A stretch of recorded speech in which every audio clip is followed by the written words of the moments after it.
नमस्कार, मैं हूं नीतीश पांडे और आप देख रहे हैं अमर उजाला का डिजिटल पेज। सीएम योगी वाराणसी के 2 दिवसीय दौरे पर थे। वे हंगम योग के कार्यक्रम में पहुंचे और यहां पर एक बड़ा धार्मिक संदेश देने का काम किया। हमारे साथ हमारे वरिष्ठ संवाददाता राहुल दुबे जी हैं, वरिष्ठ संवाददाता हैं और ये इस पूरे कार्यक्रम को कवर कर रहे थे, पूरी निगाहें अपनी चौकस किए हुए थे। सीएम का ये बयान राहुल जी क्या दर्शाता है? आखिर जो इन सारे बयानों में से मुख्य बयान मैं जिक्र भी कर देता हूं कि धर्म सुरक्षित, देश सुरक्षित, हम सुरक्षित, ये मायने क्या है? देखिए नीतीश जी, अभी मुख्यमंत्री योगी आदित्यनाथ एक लाइन पकड़े उपचुनाव से ठीक पहले उन्होंने एक लाइन दी, बटेंगे तो कटेंगे। वो लाइन इतनी हिट रही मुख्यमंत्री की कि उसको अपार समर्थन मिला। 7 सीटें भाजपा के खाते में आती हैं उपचुनाव की।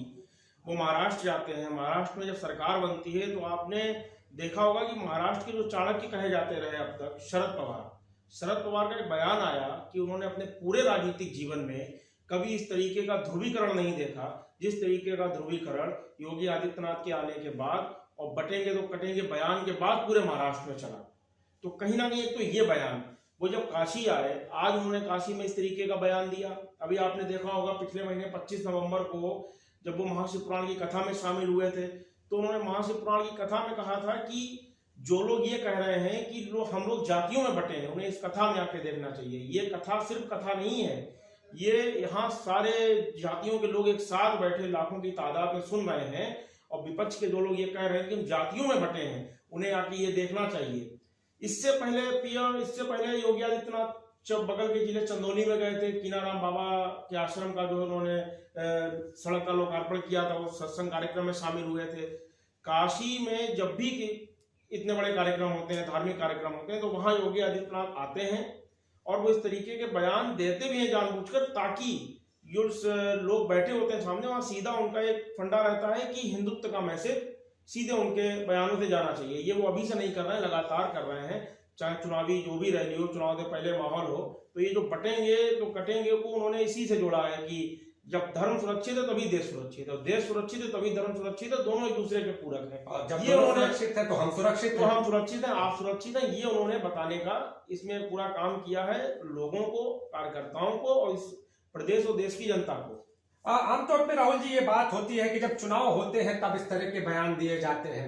सीएम योगी फायर ब्रांड, लंबे समय से आप उनको कवर भी करते रहे हैं, आप अभी जिक्र भी कर रहे थे कि ये बयान वो देते हैं अक्सर रैलियों में, तो कहीं ना कहीं हिंदुवाद का चेहरा सीएम योगी और इस हिंदुवाद को दर्शाता हुआ आज का बयान सामने है क्या? इसको ऐसे जोड़ के देखें। अभी तो फिलहाल कहीं चुनावी असर तो नहीं दिखाई दे रहा, फिर भी इस तरह चुनावी असर नहीं, आप इसे केवल उत्तर प्रदेश से मत देखिए, क्योंकि भारतीय जनता पार्टी क्षेत्रीय पार्टी नहीं है, भारतीय जनता पार्टी राष्ट्रीय पार्टी है। और योगी आदित्यनाथ शायद ही हिंदुस्तान में कोई ऐसा राज्य हो जहां भाजपा उनको अपने चुनाव में स्टार प्रचारक के रूप में प्रयोग न करती हो, चाहे वो झारखंड हो, बिहार हो, या अभी महाराष्ट्र में चुनाव हुए, राजस्थान में चुनाव हुए, मध्य प्रदेश में चुनाव हुए।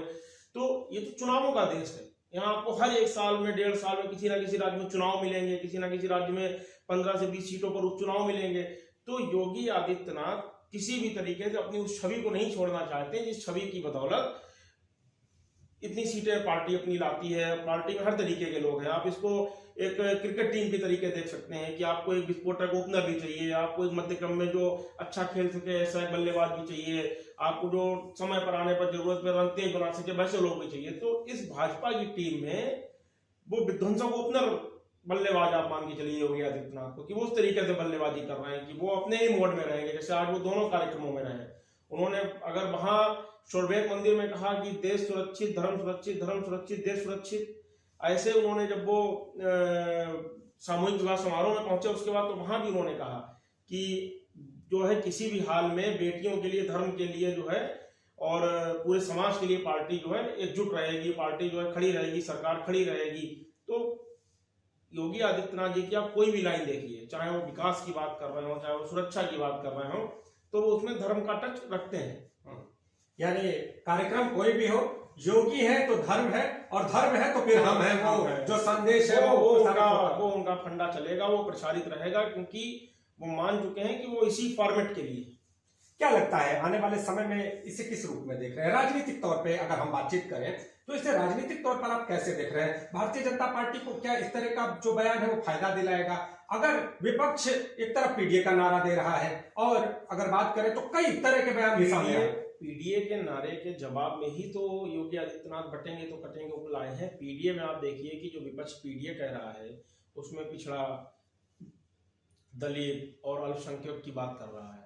यहाँ जो है भाजपा का, योगी आदित्यनाथ का कहना है कि आप पीडीए में मत बटिए, आप एकजुट रहिए। जब आप एकजुट रहेंगे, आज ही कहा ना कि धर्म सुरक्षित, देश सुरक्षित, देश सुरक्षित, धर्म सुरक्षित, उससे पहले बटेंगे तो कटेंगे, तो ये सारी चीजें एक दूसरे के पूरक हैं। ये जो विपक्ष बार बार नारा देता है पीडीए पीडीए पीडीए, उसी की काट है। तो विपक्ष में चाहे वो सपा हो, कांग्रेस हो, बसपा हो या जो भी राजनीतिक दल है, जो भी नेता है, वो दिल्ली से लेकर और हर राज्यों में पीडीए को उन्होंने एक अपना नारा बना लिया है कि हम पीडीए पर बात करेंगे। आप सोशल मीडिया पर देखिए, कोई भी जरा सी बात होती है तो विपक्ष का पीडीए जो है खड़ा रहता है। तो अब इस तरीके से जो योगी आदित्यनाथ का एक नारा खड़ा रहता है कि आप एकजुट रहिए। वो हिंदुत्व की बात करते हैं कि आप जातियों में मत बटिए, आप पीडीए में जो है अन्य जातियों की बात नहीं हो रही है। तो हम पीडीए की बात ही नहीं करेंगे, हम तो सारी जातियों को जोड़कर चल रहे हैं। हम सर्व समाज की बात कर रहे हैं, सबका साथ सबका विकास। उधर प्रधानमंत्री कहेंगे सबका साथ सबका विकास और इधर योगी जी कहेंगे बटेंगे तो कटेंगे, तो आपको बटना नहीं। तो आप इसे ऐसे देख सकते हैं। तो सीएम योगी वाराणसी की यात्रा पर थे और बड़ा संदेश देने का उन्होंने काम किया।